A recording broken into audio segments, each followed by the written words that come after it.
नारे तकबीर, नारे तकबीर, नारे रिसालत, नारे रिसालत, नारे तकबीर, नारे रिसालत।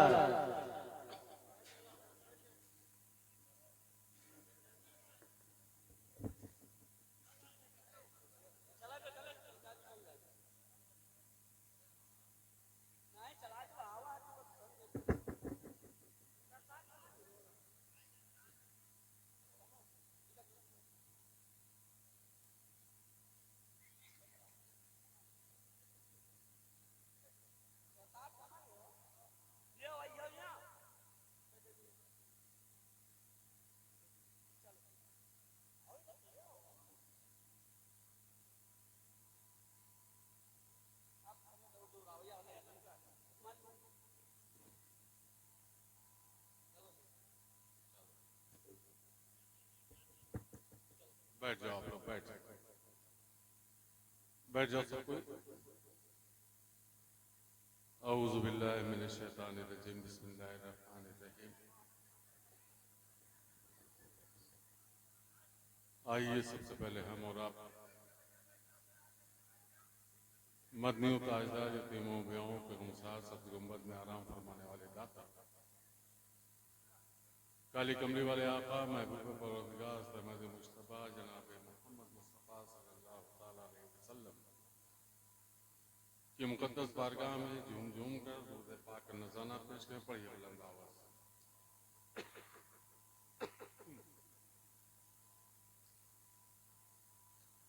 सिर्फ स्टेज की तरफ से आवाज़ आई दुरूद शरीफ पढ़ने की, मजमे की तरफ से बिल्कुल दुरूद शरीफ पढ़ने की आवाज़ नहीं सुनाई दी। तो आप बुलंद आवाज़ से दुरूद शरीफ पढ़ें। अल्लाहुम्मा सल्ली अला सय्यिदना सफीना हबीना मौलाना मुहम्मद बारिक सल्लिम सलातो व सलाम अलैका या रसूलल्लाह सल्लल्लाहु तआला अलैहि वसल्लम। एक बात अर्ज कर दूं कि अगर ये दुरूद शरीफ पूरा ना तो सिर्फ सल्लल्लाहु तआला अलैहि वसल्लम पढ़ दिया करे, वो भी दुरूद शरीफ। अगर नहीं पूरा याद है तो सिर्फ इतना ही पढ़ दें, ये भी दुरूद शरीफ। और फजीलत ये है कि नबी करीम सल्लल्लाहु अलैहि वसल्लम इरशाद फरमाते हैं कि जब मेरा कोई उम्मती मुझ पर दुरूद भेजता है तो मैं उसके इतने नजदीक होता हूं जैसे दोनों उंगलियां। तो जब बहुत ज्यादा दुरूद शरीफ पढ़ने के लिए आपसे कसरत से कहा जाए तो ना आए तो सिर्फ इतना ही पढ़ दिया करें, वो भी दुरूद शरीफ है। आज की ये महफिल जिसके ताल्लुक से, जिसके लिए सजाई और रचाई बसाई गई, हमारे शेख शुमाले हिंद के अजीम रूहानी पेशवा आकाए मौलाई मुर्शदी हबीबी हुजूर हजरत सैयद शाह अलहाज मोहम्मद मशहूदुल्लाह और अब्दुल अलीम साहब क़िबला बक़ाई आसिमी समा सदीपुरी रज़वान व उनके जानशीन लफ्त जिगर नूर नज़र हुजूर हजरत सैयद शाह अलहाज मोहम्मद शाहिदुल्लाह और तालीम साहब क़िबला बक़ाई गोंडवी समा सदीपुरी रज़वान के नामी से, जिसको सजाने वाले आप सब। मैंने तो गुड्डू से कहा था कि मुझको एक लिस्ट दे दो कि जिन जिन लोगों ने इसमें शिरकत की है मैं सबके लिए दुआ कर सकता हूं। तो इन्होंने हमको इतनी बड़ी लिस्ट दी है कि हमें तो लगता ही नहीं है कि पूरे गांव का कोई फर्द इसमें बाकी। तो मैंने बजाय नाम पढ़ने के मुश्तरका तौर पर पूरे गांव के लिए ये दुआ है कि अल्लाह रब्बुल इज्जत अपने हबीब के सत्ते में पूरे गांव को इसका बेहतर अता फरमाए और सबके उम्र में, रिस्क में, बच्चों की उम्र खूब बरकत अता फरमाए। क्योंकि ये महफिल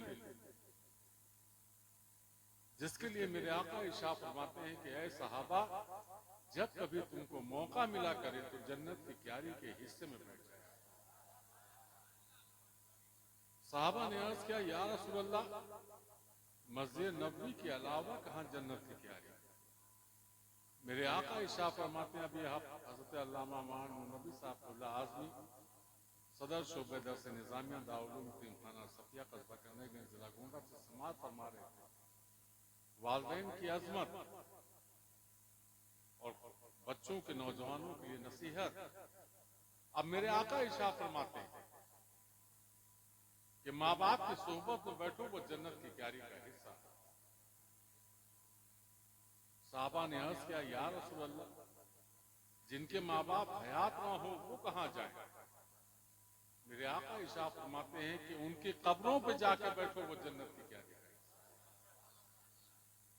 उसके बाद मेरे आका इशा फरमाते हैं कि जहां मेरे रब का और मेरा तस्करा हो, वहां बैठो, वो जन्नत की क्यारी का हिस्सा। अब आप कहां बैठे हुए हो? किसने इस महफिल को सजाया? किसको किसको इसका अज्र मिल रहा है? किसने किसने इस जन्नत की क्यारी में हिस्सा लिया है? वो टेंट वाले भी हो सकते हैं, जमीन वाले भी हो सकते हैं, लाइट वाले भी हो सकते हैं, लंगर करने वाले भी हो सकते हैं, खिलाने वाले भी हो सकते हैं, झाड़ू लगाने वाले भी हो सकते हैं। गरज के जितने जिसने इसमें हिस्सा लिया, सब ने जन्नत की क्यारी में हिस्सा लिया और इसका बेहतर अज्र उनको मिलने वाला। तो आप किसी ऐसी महफिल में नहीं बैठे हो जहां जिसका कोई आपको नुकसान होने वाला है, बल्कि आपकी अमली जिंदगी में भी फायदा है और हश्र के लिए भी फायदा है। दोनों रास्ते आपके लिए आसान कर दिए गए। तो अल्लाह रब्बुल इज्जत अपने हबीब के सत्ते में आपकी हमारी सबकी इस हाजिरी को अपनी बारगाह में कबूलियत का दर्जा अता फरमाए और सबको इसका बेहतर अजर अता फरमाए। अभी आपने इस मिंबर रसूल से अजीजम हाफिज सगीर साहब की निजामत जुमला हजार से नाते रसूल सल्लल्लाहु अलैहि वसल्लम मरतबा समाअत फरमाई और उसके बाद एक इस्लाही गुफ्तगू हज़रत अल्लामा मौलाना नबी साहब आज़मी से समाअत फरमाई। अल्लाह रब्बुल इज्जत अपने हबीब के सत्ते में हमको और आपको सबको इन हज़रात की बताई बातों पर चलने की तौफीक अता फरमाए। चूंकि आप सभी जानते हो कि अभी सफीबुल शरीफ का उर्स खत्म हुआ और उसके बाद भी सफर का सिलसिला जारी है।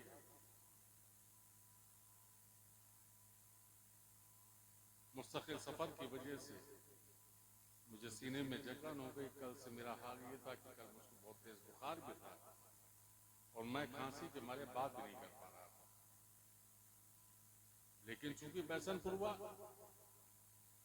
और यहाँ के नौजवान और आप सबकी मोहब्बत, मैंने तो शुरू में आज जब अजम गुड्डू ने मुझको फोन किया, मैंने कहा भैया मेरी तबीयत ठीक नहीं है, मुझे खांसी बहुत आ रही है, तो ऐसा करना कि मैं थोड़ी देर के लिए तुम्हारे बीच में आ जाऊंगा, उसके बाद हम सब हो जाऊंगा। लेकिन यहाँ आने के बाद आप सबके खुलूस और मोहब्बतों ने इस कदर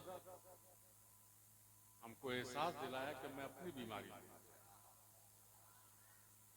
और मैं आप ही के रंग में रह गया।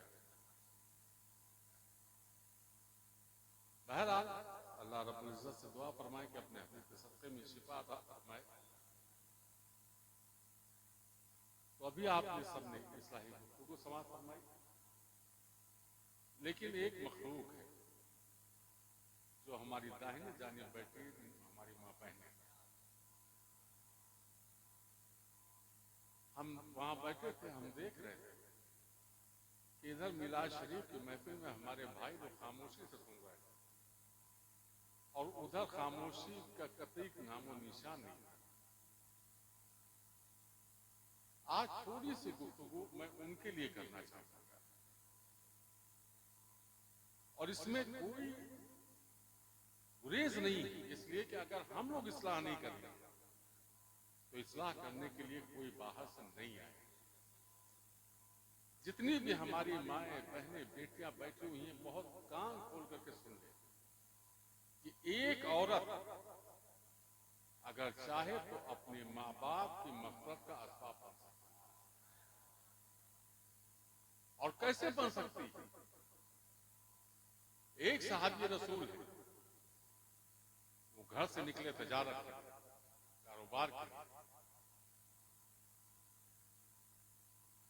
तो जब निकलने लगे तो अपनी बीवी से इरशाद फरमाया कि जब तक कि मैं वापस घर ना आ जाऊं तब तक घूम घर के बाहर कदम मत रखना। अब आज का दौर तो था नहीं कि सुबह लखनऊ गए शाम को आ गए।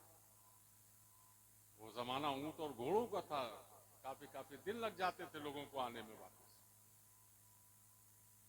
इधर वो सहाबी रसूल घर से निकले और उधर हम उनके मैके से ये खबर आई कि तुम्हारे वालिद की तबीयत खराब है, अगर उनको देखना चाहती हो तो घर आ जाओ। अब अगर आज के हमारी माँ बहनें होती तो कहती कि कहाँ गया शौहर का हुक्म, हम तो चले अपने मैके, हमारे अब्बा की तबीयत खराब।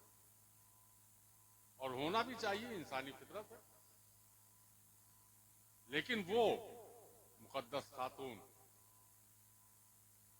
जैसे ही उनको खबर लगी, उन्होंने एक खत नबी करीम सल्लल्लाहु अलैहि वसल्लम के नाम, और एक खादिमा के हाथ वो खत नबी के पास। नबी ने उस खत को पढ़ा और इरशाद फरमाया कि जाओ, तुम्हारे लिए तुम्हारे शौहर का हुक्म मुकद्दम। वो जवाब आया, पढ़ करके वो खामोश बैठ गए। फिर कुछ दिन के बाद खबर आई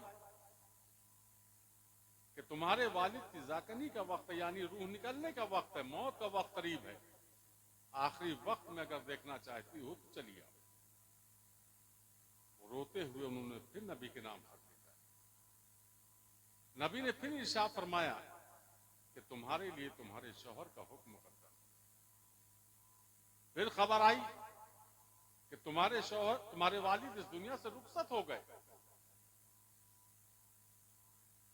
जाहिर सी बात है, किसी के वालिदैन का साया उड़ जाए तो घर में एक पहाड़ टूट पड़ता है। वो रोती जा रही है, रोते रोते फिर उन्होंने खत लिखा। मेरे आका ने फिर यही जवाब लिखा कि तुम्हारे लिए तुम्हारे शौहर का हुक्म मुकद्दम। एक वक्त आया कि जब उनके वालिद का जनाजा उनके घर के सामने से निकला, लेकिन घर के बाहर उन्होंने कदम नहीं निकाला। घर में ही ज़ारो कतार रोती रही और बिलखती रही। कुछ अरसा बीता, जब वो सहाबी रसूल घर वापस तशरीफ लाए तो जाहिर सी बात है घर में गम का माहौल था। और एक बीवी के लिए उसका शौहर सबसे अजीज होता। मैं उन शौहरों से भी अर्ज करना चाहता हूं कि जो लोग बाहर का गुस्सा अपने घर में आकर के निकालते हैं, अपनी बीवियों पर हाथ उठाते हैं, वो नबी की सुन्नत के खिलाफ काम करते हैं। नबी ने कभी ये इरशाद नहीं फरमाया कि तुम अपनी बीवी पर हाथ उठाओ। नबी ने कभी ये इरशाद नहीं फरमाया कि तुम घर के अंदर गंदी गंदी गालियां बको, इसलिए कि जब तुम घर के अंदर गालियां बकते हो तो बरकत के फरिश्ते तुम्हारे घर से चले जाते हैं। उसका असर क्या होता है? तुम्हारे बच्चों पर उसका असर पड़ता है कि हमारा बाप जब ऐसी गालियां बक रहा है तो हम भी क्यों ना बकें। औरत तुम्हारे लिए तुम्हारी पनाह में दी गई है, तुम उसके हुकूक का ख्याल करो। बाहर का गुस्सा घर के अंदर जब दाखिल हो तो उस मुस्कुराहट के साथ तुम घर के अंदर दाखिल हो कि तुम्हारी बीवी को यह लगे कि तुम्हारा शौहर तुमसे राजी। बाहर का गुस्सा घर के अंदर मत निकालो, इसलिए कि बीवी के नजदीक सबसे अजीज उसका शौहर ही होता है। जैसे ही उन मुकद्दस खातून ने अपने शौहर को देखा, ज़ारो क़तार रोने लगे। उस सहाबी रसूल ने इरशाद फरमाया कि क्या हुआ? मैं तो जब गया था तो तुमको बहुत हंसता खेलता छोड़ के गया था, आज लौटा हूं तो ये गम के बादल क्यों हैं? तो पूरा माजरा जब बताया तो वो सहाबी रसूल इरशाद फरमाते हैं कि तुमने नबी से दरियाफ्त नहीं किया था? तो उन्होंने उस खुतूत के हवाले दिए। कहा अच्छा रुको, हम अपने आका के पास जाते हैं, हम उनसे जवाब लेकर के आते हैं। वो सहाबी रसूल नबी करीम सल्लल्लाहु अलैहि वसल्लम के पास पहुंचे। अपनी फरियाद रखी। मेरे आका मुस्कुराते हैं और एक जवाब लिखते हैं और कहा जाओ इसको अपनी बीवी को दे दे। वो बीवी के पास वो खत लेकर के आते हैं तो जिन चेहरे पर गम के बादल छाए हुए थे वो जैसे जैसे खत को पढ़ती जा रही है वैसे वैसे गम के बादल दूर होते जा रहे हैं। एक वक्त वो आया कि जब वो खत खत्म हुआ तो जहां जिस चेहरे पर गम के बादल छाए हुए थे वहां पे खुशियां लहलहा रही। वो साहबी रसूल इरशाद फरमाते हैं कि मेरे आका ने कैसा क्या लिख दिया इस खत में कि तुम्हारे चेहरे से गम के बादल हट गए, तुम्हारे चेहरे पर खुशियां दिखने लगी।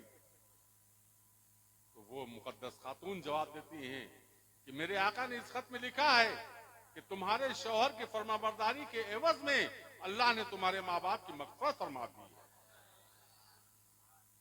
तो एक औरत, एक बीवी अगर चाहे तो अपने माँ बाप की मग़फ़िरत का असबाब बन सकती है। जब भी मिलाद शरीफ की महफिल में बैठो तो सोचते ये है कि सारा काम मर्दों के लिए। अब जैसे शब बरात की फातिहा मर्द हज़रात रवा शक्ल ला देंगे। मैं मां बहनों की एक बात की बड़ी कदर करता हूं कि जब इनको ये पता चल जाता है कि आज घर में फातिहा है तो उस जगह को बड़ा साफ सुथरा, साफ मिट्टी से लिपाई पुताई करके उसको तैयार करते हैं और फिर उस इलाके में कर्फ्यू लगा देती है कि कोई भी नापाक आदमी उधर नहीं जाएगा, कोई बच्चे उधर नहीं जाएंगे। क्यों? फातिहा का सामान। मैं उनकी इस अमल की कदर करता हूं। जिन भी बुजुर्ग की फातिहा का वो एहतमाम करें वो उनकी बारगाह में उनको कबूल फरमाए जिस तरीके से वो एहतमाम करते हैं। तो उन्होंने जिम्मेदारी ली कि आप शक्कर और रवा लाइएगा, हम हलवा बनाएंगे। अब वो शबे बरात का हलवा बन गया। अब अगर किसी से पूछा जाए कि उस शबे बरात पर उस हलवे पर फातिहा किसकी होती है तो वह हाफिज सगीर जाने या जुमला जो उलमा बैठे हैं, पास बैठे हैं, खुदा बैठे हैं वो जाने। हमसे क्या मालूम? हमारी जिम्मेदारी थी रवा शक्ल लाने की, माँ बहनों की जिम्मेदारी थी हलवा बनाने की और हलवा भी माशाल्लाह ऐसा। शबे बरात के बाद चूंकि मैं तो प्रोग्राम में सुबह शाम दोपहर कोई लम्हा खाली नहीं रहता है तो शबे बरात के बाद भी यही हाल रहता है। तो उस हलवे से हमारा भी साफ का पड़ता है। जब वो पानी पीने के लिए वो हलवा आता है और जब उस पर हाथ रखो तो समझ में नहीं आता है कि वो हलवा टूटेगा या अंगूठा टूटेगा।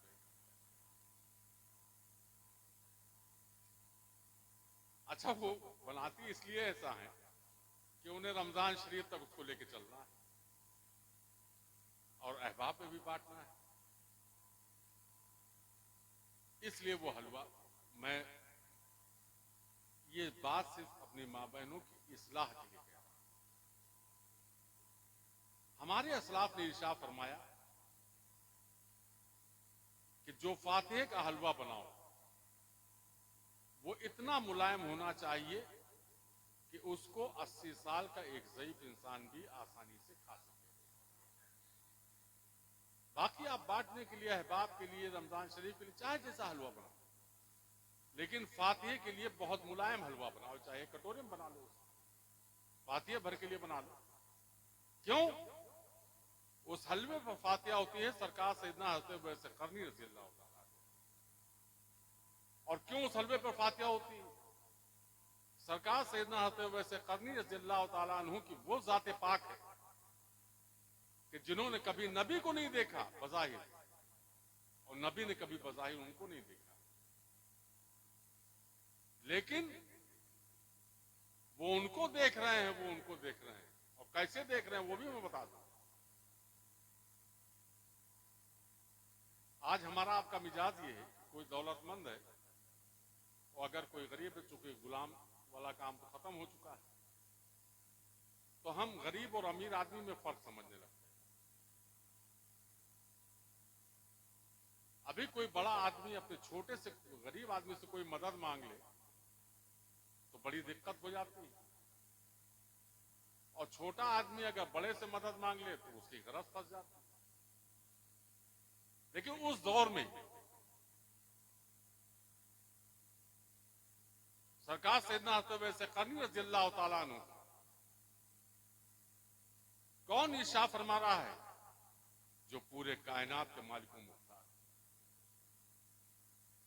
जो जर्रे जर्रे के मालिक हैं, जिनको अल्लाह रब्बुल इज्जत इशारा फरमाता है वमा अरसलनाका इल्ला रहमतुल लिल आलमीन,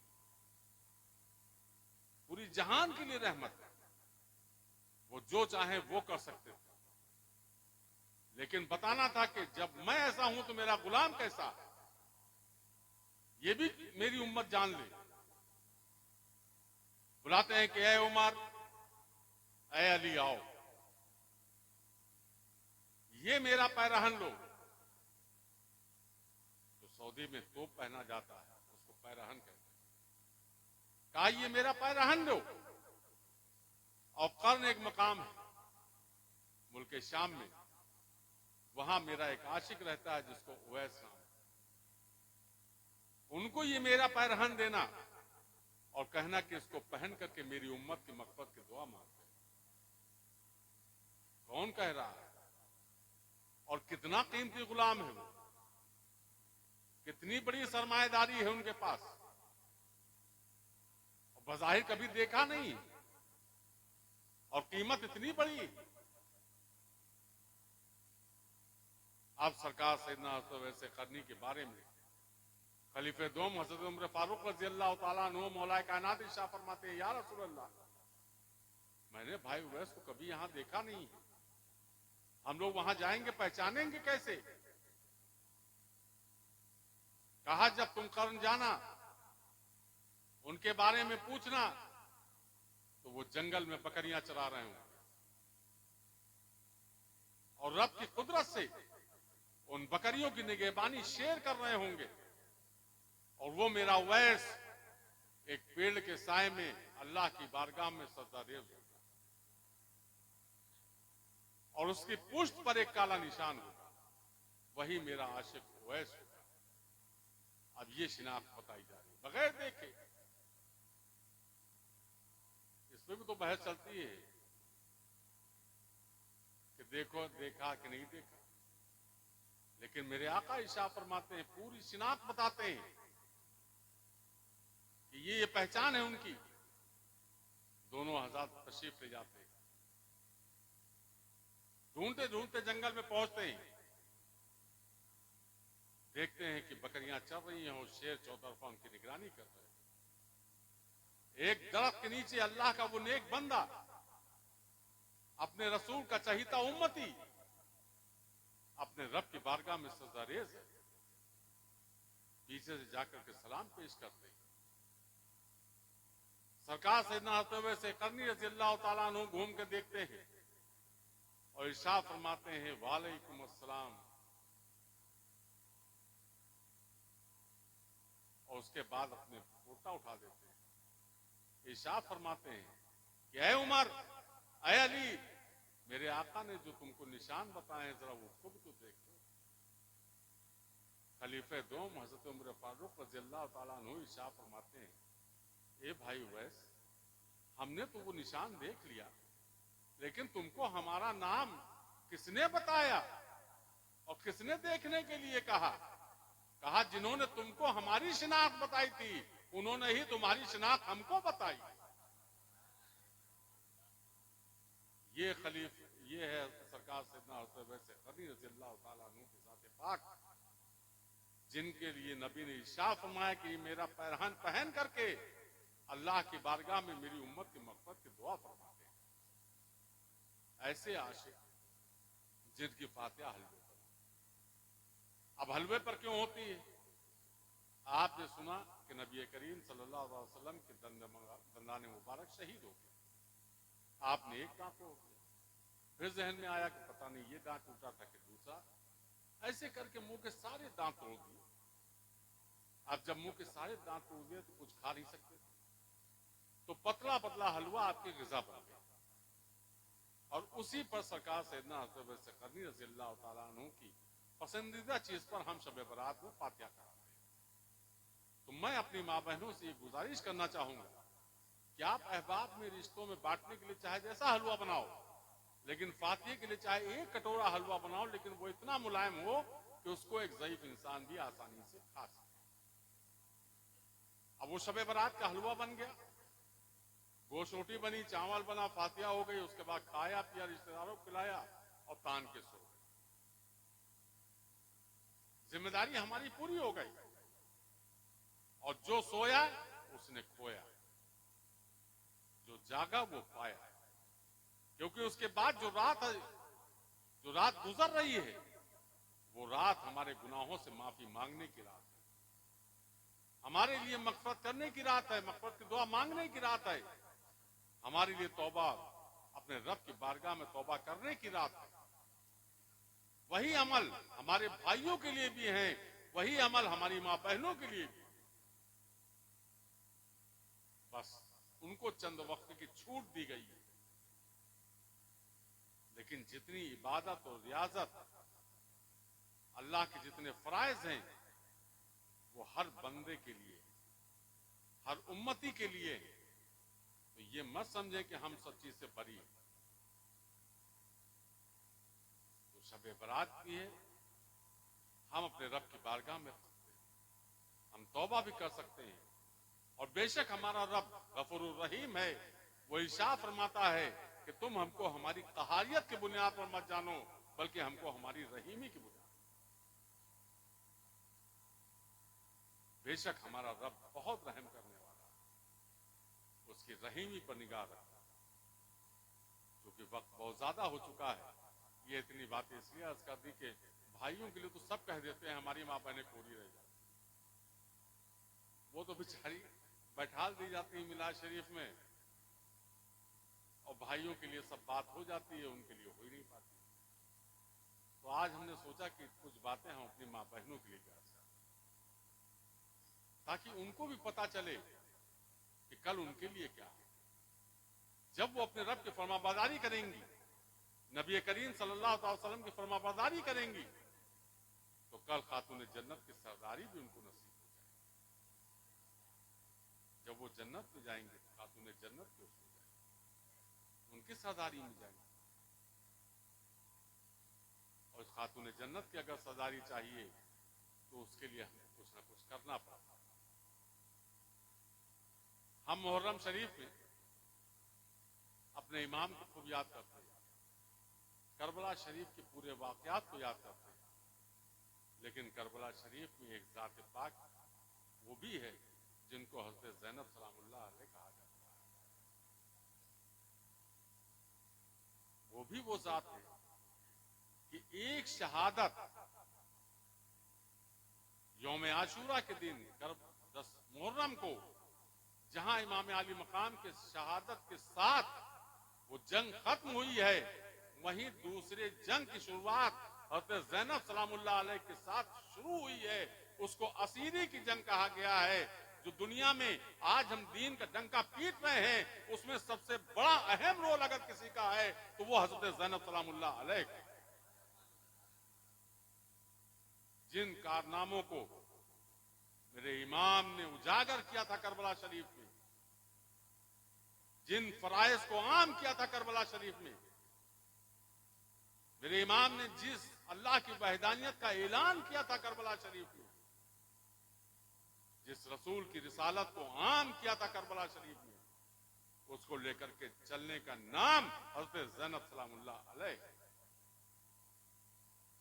तो इसलिए अब औरतें, हमारी माँ बहनें अपने को कमतर न समझें, उनका भी मजहब इस्लाम में बड़ा रोल है, बड़ा किरदार है। तो इसलिए चाहिए ये कि जो फराइज अल्लाह ने हमको दिए हैं उस पर हम अमल करें, ताकि हमारी जिंदगी और आखिरत दोनों संवर जाए। इसी के साथ साथ आप सभी जानते हो कि हमारे शेख ने हमको सफीकुल शरीफ की गुलामी अता फरमाई, ऐसी मुकद्दस बारगाह की ज़ारुब कशी अता फरमाई कि जिस जमीन पर बड़े बड़े वक्त के अल्लाह के वली तशरीफ ले गए। वो ज़ात ताजदार सफ़ी शरीफ सरकारी मखदूम शाह सफ़ी शाह बिलायत सफ़ी रुज़वान की बारगाह, और वहाँ की ज़ारुकशी हमको हमारे शेख ने दी। अभी रजब शरीफ का उस बीता, लोग ठंडक के वजह से किसी वजह से, लेकिन जब मजमा उमड़ करके आया तो लोग हैरत में पड़ गए कि कहीं कोई ठंडक का एहसास भी नहीं। एक बंद कमरे में एक बच्चे को बुखार हो जाता है, खांसी आने लगती है, लेकिन 3 दिन उस खुले आसमान के नीचे हमारी मां बहनें छोटे छोटे बच्चों को लेकर के पड़ी थी, लेकिन एक बच्चे को छींक तक नहीं आई। ये आशिकों का हुजूम था, वहां की गुलामी हमको हमारे शेख ने, और सबसे अहम जो काम हमको दिया वो दारुल उलूम यतीमखाना सफिया था। आज दुनिया कहने पर मजबूर है कि हिफ्ज़ व क़िराअत के लिए दारुल उलूम यतीमखाना सफिया से बेहतर कोई है नहीं। इसी साल दारुल उलूम यतीमखाना सफिया का बच्चा अमेरिका के कैलिफोर्निया तराबी पढ़ाने के मॉरिशस गया, साउथ अफ्रीका गया, बंबई जैसी सरजमीन पर करीबन 850 जगहों पर दारुल उलूम यतीमखाना सफिया के बच्चों ने इमामत की है और तराबी सुनाई है और मदरसों में मुदरिस भी है। ये सब का करम है सरकारी मखदूम पाक का, जिन्होंने दुआ मांगी, या अल्लाह सफी के चूल्हे की धूप कयामत की सुबह तक। उस दुआ की कबूलियत की जमानत हमारे शेख और पिजादे का करम, आप हज़रात का ताउन कि वो दारुल उलूम यतीमखाना सफिया शानदार तरीके से चल रहा है। अभी 1-2 नवंबर को दारुल उलूम यतीमखाना सफिया का दस्तारबंदी का जलसा हुआ। आपने देखा कि 137 बच्चों के सरों पर हिफ्ज़ व क़िराअत की दस्तार बांधी गई, जहां उनके घर वालों को यह फख्र था कि आज हमारा बच्चा हाफ़िज़ कुरान हो गया, वहीं ये फख्र हमको भी हासिल है कि ये बच्चा जब भी बिस्मिल्लाह पढ़ेगा उसका अजर हमको मिलेगा और क़यामत की सुबह तक हमको मिलता रहेगा। उसके लिए आप ताउन करते हो, हम आपके शुक्रगुज़ार।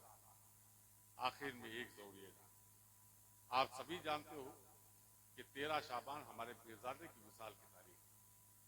इस साल 13 शाबान 24 फरवरी बरोज सनीचर को उनके फातिहे का प्रोग्राम गोंडा की सरजमीन पर लाली बगिया में हर साल मुनक्किद होता है। इस साल भी इंशाअल्लाह 24 फरवरी को बाद नमाज मगरिब फातिहा होगी, फिर लंगर होगा, बाद नमाज ईशा महफिल मिलाद शरीफ का प्रोग्राम होगा, बाद खत्म मिलाद शरीफ के महफिल समा का प्रोग्राम होगा, और फजर की अजान से पहले कुल शरीफ होगा, जिसमें आप तामी हज़रात को भरपूर तादाद में शिरकत की दरख्वास्त है। आज 15 फरवरी गुजर गई, 24 फरवरी को दिन सनीचर को आप गोंडा की सरजमीन पर भरपूर तादाद में तशरीफ लाएं और फातिहे में शिरकत फरमाएं। इन्हीं बातों के साथ, चूंकि मेरी तबीयत ठीक नहीं थी, लेकिन जो अल्लाह उसका रसूल बुलवा ले, सरकारों करम मुझे वो बोल देता हूँ। इंशाअल्लाह तबीयत ठीक रही, आगे प्रोग्राम रखते रहते होंगे, मुलाकात होती रहेगी। आप सब अच्छे हो, खूब अच्छे रहो। अल्लाह रब्बुल इज्जत अपने हबीब सत्ते में खुशियाँ आपको अता फरमाए और बद की निगाहों से महफूज फरमाए। इन्हीं बातों के साथ मेरी बात खत्म। अस्सलाम वालेकुम दर्द भाइया।